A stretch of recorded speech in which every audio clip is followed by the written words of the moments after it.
大家好，又係我 Big Boy 啊！今日我哋嚟整 crème brûlée，即係法式焦糖燉蛋啊！咁呢個亦都係我自己咧最中意嘅一個法國甜品嚟嘅。咁 crème brûlée呢個字咧喺法文裏邊咧係解做 burnt cream 啦，意思咧即係話一個燒焦咗嘅奶油啊！咁相信大家咧都非常之熟悉噶啦，上邊咧就係有一層焦糖嘅脆皮啦，下邊咧就係一個好滑嘅 custard 嚟嘅。咁食起上嚟咧就形成咗一個非常之強烈嘅口感對比啊！咁 crème brûlée嘅製作關鍵咧就在於呢一個嘅低溫慢焗同埋咧隔水加熱啊，咁樣咧就可以減慢裏邊嗰個 custard 咧凝固嘅速度啊，同埋可以避免咗咧入邊因為快速升溫咧而產生一啲嘅氣泡嘅。咁我哋當然咧就唔會就咁做一個完美嘅 crème brûlée 咁冇新意啦。今次咧我哋就會做一個開心果嘅口味，咁我哋咧就會自製一個開心果醬嘅，而且整完之後咧呢個開心果醬咧除咗可以用嚟做我哋今次呢個 crème brûlée 嘅食譜咧，仲可以係攞嚟做好多其他嘢添。例如一個開心果嘅雪糕啊，開心果嘅梳芙梨啊，甚至乎咧你用嚟搽麵包都得添嘅。咁由於佢入邊咧有糖分啦，同埋有啲油分啦，所以咧你可以一擺咧就擺喺雪櫃成個月咁耐嘅。咁咧隨時可以拎翻出嚟用，非常之方便嘅。好啦，咁整之前記得 subscribe Big Boy Recipe 呢個 channel 啊。如果唔想錯過任何美食嘅話，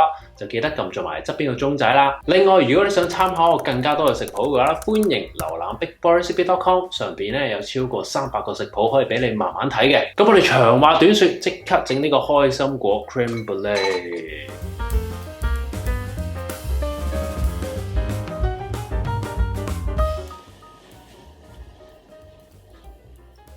首先我呢度有130克開心果，其中有5克係留嚟擺喺製成品嘅面頭嘅，其餘咧就會嚟整開心果醬。我哋首先煮滾一煲水，將呢啲有皮嘅開心果擺晒落去，然後煮佢2分鐘，之後就可以撈翻起晒所有開心果啦。因為有啲人咧就會用焗爐焗啲開心果嘅，不過咧我覺得比較乾，同埋啲皮咧冇咁容易剝得走嘅。跟住我哋準備一塊布，分批將啲開心果擺上去，然後就可以冚埋塊布，係咁捽佢啦。咁一路捽啲開心果皮咧就會自己甩晒出嚟噶啦。如果佢有啲黐得好實嘅話咧，咁就可能要用手就咁搣走佢啦。之後咧就可以將啲開心果逐粒揀翻晒出嚟。如果有少少皮黐住嘅話都冇問題嘅。啲開心果剝晒皮之後，我就將佢分咗5克出嚟，一陣咧再烘翻乾佢，用嚟做裝飾嘅。其餘嗰啲就可以攞嚟整開心果醬啦。我哋將呢啲開心果擺入一個食物處理器入邊，跟住用個低速打一打碎佢先。之後咧，我哋加少少水入去，等佢易啲 combine埋一齊。加完水之後，佢可能會黐埋一團嘅。見到呢個情況，我哋可以停一停部機，抹翻平啲開心果去，然後再繼續攪拌，打到啲開心果變成一個泥膠咁嘅狀態。成個過程大概3至4分鐘左右。所謂嘅泥膠狀態就係類似咁樣啦，一嚿嚿黏埋一齊嘅，同埋你會 feel 到佢油油地咁嘅。咁呢啲就係開心果入邊嘅油分嚟嘅。咁呢個質地就當然太實淨啦，所以呢個時候咧就加少少鹽，同埋擺埋個糖霜入去，然後再攪拌一下，好快佢哋就已經融合晒啦。個質地咧都即時順滑咗好多。如果你覺得呢個質地都已經 OK 咯，你就可以喺度停手啦。但係咧，我會想佢再流質少少，所以我會加30克牛油果油入去。又或者如果你想用其他油，例如橄欖油啊、合桃油啊等等都得嘅。咁我哋一路攪拌嘅時候咧，慢慢將啲油倒入去，最後咧就得出一個再順滑啲嘅製成品啦。然後我哋就可以將佢儲存起嚟啦。不過咧，首先我會留起45克一陣間用，其餘嗰啲我就會攞個玻璃樽仔入起晒佢。好啦，我哋個自家製嘅開心果醬咧就已經完成啦。咁啊，佢個質地咧有少少似蓮蓉咁樣嘅而家。咁可能你會話啊，嗰個顏色咧點解咁深色嘅？因為我買嗰個開心果咧係本身佢已經烤過嘅，烤過咧有一個獨特啲嘅風味喺度。咁如果你哋買一個係本身冇烤過嘅一個開心果咧，咁整出嚟嗰個顏色咧就會淺色啲嘅。咁呢個開心果醬整好咗之後咧，你可以就咁擺入一個樽仔入邊啦，跟然之後咧就可以將佢雪起去啦。咁但係雪完之後咧，佢有機會咧再變實啲嘅。如果你想攞嚟譬如搽麵包嘅，咁你可以拎啲出嚟，加少少油落去，跟住咧再將佢咧整翻順滑佢，咁就 OK 噶啦。咁如果你話攞嚟做其他甜品，即係會溝啲 cream 啊嗰啲，咁其實佢就算實少少都冇所謂，因為咧你可以將呢個醬咧擺入嗰個 cream 嗰度，跟住然之後咧就搞翻順滑佢。咁接下來咧，我哋就做埋我哋嗰個 crème brûlée去噶啦。首先攞個鍋，將300克鮮奶油擺入去，然後就係45克嘅自家製開心果醬，仲有我會落半條雲呢拿籽，將佢切開一半，然後刮晒啲籽入去，最後連個殼都掉埋入去，等佢出下味啊！然後我哋就可以慢慢將呢個 cream 煮滾去啦。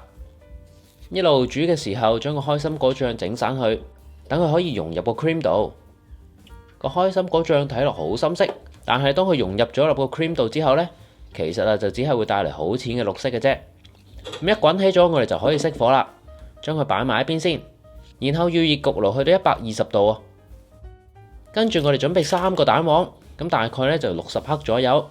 咁如果你話你個3個蛋黃偏細，唔夠60克，咁咧你可以加少少蛋白入去嘅，將佢湊夠60克。然後我哋加入25克嘅糖啊，打勻晒佢，盡量將個糖同蛋黃融合埋一齊。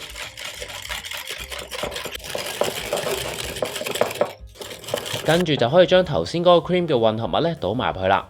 咁呢個 cream 就算攤凍到室溫都冇所謂嘅。然後再撈勻佢，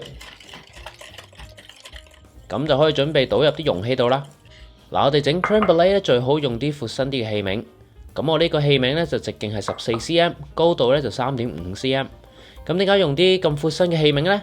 最主要咧係個 crème brûlée咁樣咧就會受熱均勻啲，同埋凝固起上嚟啊，咁就會一致啲啦。仲有另一樣都好重要嘅就係口感上嘅享受啊。因為當個器皿越闊，上邊嗰層焦糖脆皮嘅面積就會越大，咁樣就可以每一啖都同時享受到個焦糖脆皮同埋下邊嗰個吉士醬啦。咁你如果真係冇啲比較闊嘅器皿，你咧可以用啲高身少少嘅兜仔都 OK 嘅。咁焗嘅時候咧就可能要注意一下個時間啦。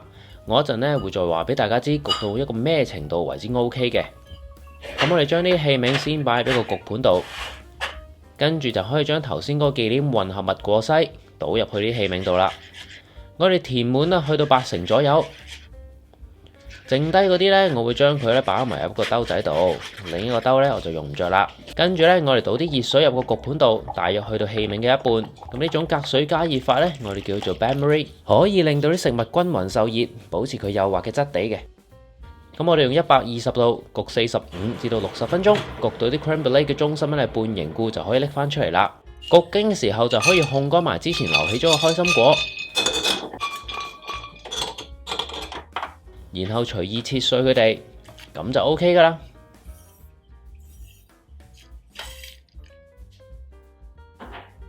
好啦，焗咗45分鐘，啲 crème brûlée可以出爐啦。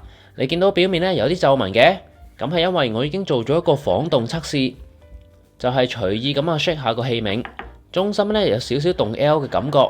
同埋咧，你一 shake 佢嘅表面咧就出皺紋喎，咁啊代表咧佢係處於一個半凝固嘅狀態啦。咁樣我哋呢個 crème brûlée就焗完噶啦。所以無論你用咩器皿都好，只要做一下呢個測試，就會知道你呢個 crème brûlée係咪焗得啱啱好啦。接下來我哋就要將佢擺喺室溫攤凍，然後咧放入雪櫃1至2個小時。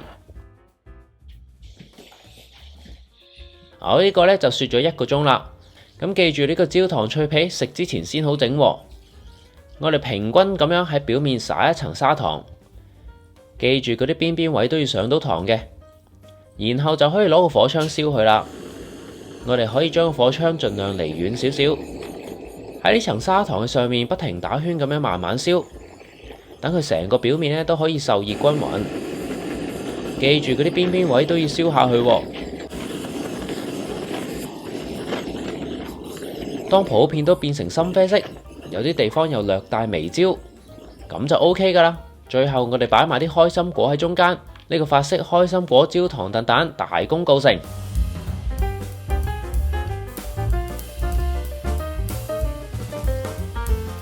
crème brûlée完成。食之前聞一聞先，好大陣焦糖嘅味攻入鼻度啊，然後聞到一陣隱隱約約嘅開心果味，跟住咧我哋敲一敲佢，聽下聲先。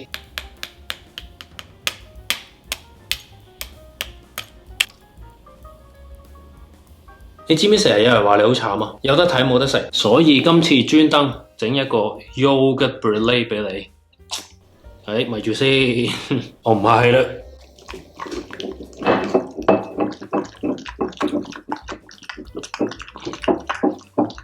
呢個我諗係好多人中意食 crème brûlée 嘅原因，外脆內滑，個開心果醬好好食，好香啊！同呢個 crème brûlée我自己覺得啊，非常之夾。同大家講翻聲先啊，其實我擺喺個雪櫃入邊咧，只係1個小時嘅啫。如果你雪耐啲，譬如你雪2個鐘，甚至 overnight 嘅話咧，入邊嗰個質地咧可能會冇我呢一個咁流質嘅，佢會咧凝固得再實淨少少咁解嘅啫，好好味啊！同埋喺焗嗰度咧，大家都可以留意翻，我今次用一個咧係比較闊扁少少嘅一啲碗嚟嘅。咁如果你係話用類似呢一啲高身啲嘅、窄身啲嘅，咁可能你焗嗰個時間咧就需要耐啲。最好嘅指標就係咧，你可能每20分鐘就 check 一次，係咁以咧喺個碗邊嗰度搖一搖佢。所以咧，實際要焗幾耐嘅時間好難講，因為要 depends on 你哋嗰個碗，每個人咧都可能會有啲唔同嘅。咁咧就最好咧自己用頭先呢一個所講手動去喐佢嘅方法咧，去測試佢啦。中意呢條片嘅朋友咧，記得 like、comment 同埋 share 出去俾更多嘅朋友睇到。咁咧，我哋下次繼續煮好西，拜拜。食咗啖先，你食得太快。